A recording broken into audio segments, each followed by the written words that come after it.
Yan guys, tapos na tayo maligo, no? Yan. Haba na ng hair ni Manay.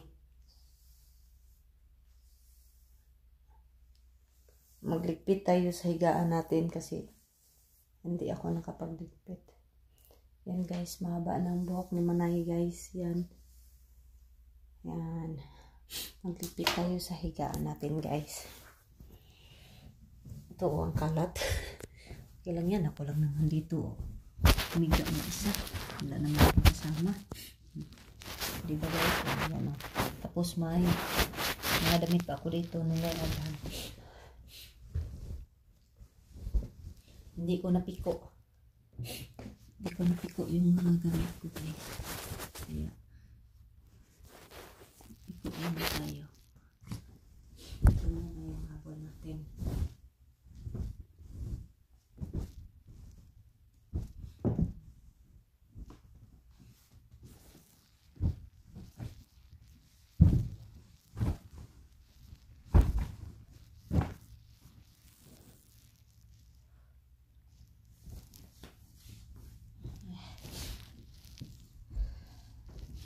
Ito jacket. Suotin ko ngayon. Yan lang yan. Piko tayo. Tayo guys.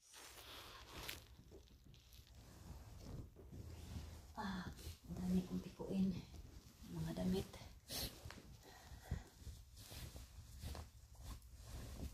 Ito suotin ko ngayon.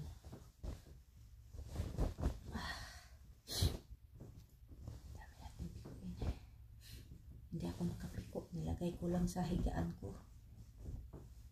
Tinatamad.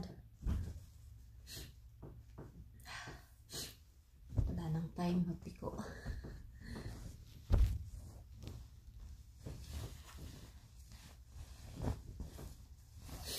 Tapos kung ito bababa naman ako.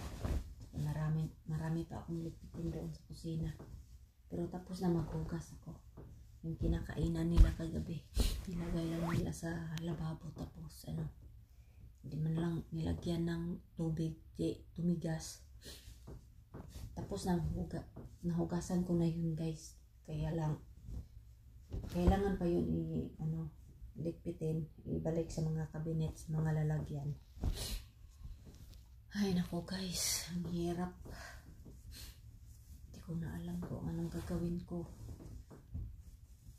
Gusto kong umuwi, parang hindi. Gusto kong umuwi, gusto ko ding mag-stay lang dito muna. Iwan ko, nalilito ako. Hindi ko alam kung ano ang gagawin ko. Gusto kong umuwi, gusto ko rin hindi umuwi. Ay nako, buhay. Para sana makapag-relax pa, no? Kahit kumiti lang. Kaya lang nalilito pa ako eh. Hindi pa ako naka-decide kung uuwi ba o hindi. Wala pang resulta.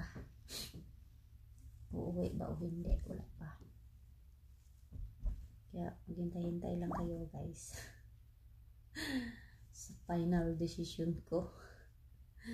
Char.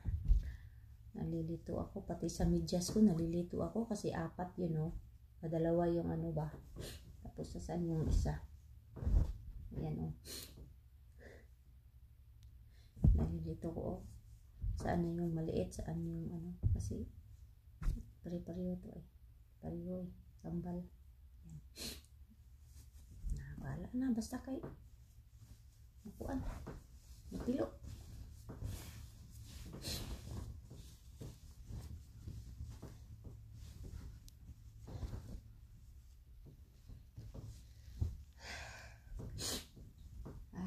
Buhay. Hindi ko pa alam. Uuwi, hindi. Uuwi, hindi. Nagdadalawang isip pa ako.